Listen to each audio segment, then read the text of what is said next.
मी शैलेश हुके, नागपूर जिल्ह्यातील कडमेश्वर तालुक्यातील कोरडी येथे 3 दिवसीय नालंदा चॅरिटेबल ट्रस्ट कोरडीद्वारा आयोजित चौथी भव्य धम्मपरिषदेचे आयोजन करण्यात आलेले आहे। या धम्मपरिषदेमध्ये सकाळी 10 ते रात्री 10 वाजेपर्यंत कार्यक्रम होणार आहे।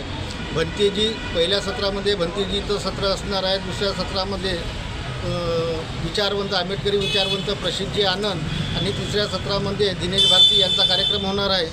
त्याचप्रमाणे दुसऱ्या दिवशी भंतेजी यांची धम्मदेसना आणि दुसऱ्या सत्रामध्ये ॲडव्होकेट सीमाताई ताकसांडे यांच्या उपस्थितीमध्ये रोशनीताई गायकवाड ह्या मार्गदर्शन करणार आहेत। तर तिसऱ्या सत्रामध्ये डॉक्टर रामपालजी महाराज सत्यपालजी महाराज यांचे शिष्य यांचा कार्यक्रम होणार आहे। तसेच तिसऱ्या दिवशी माननीय जी कांबळे हे प्रमुख वक्ते म्हणून राहणार आहेत आणि तिसऱ्या सत्रामध्ये सुरत आतिश यांचा कार्यक्रम होणार आहे। तरी आपण या धम्मपरिषदेला मोठ्या संख्येने उपस्थित राहून धम्मपरिषदेची शोभा वाढवावी व आम्हाला सहकार्य करावे ही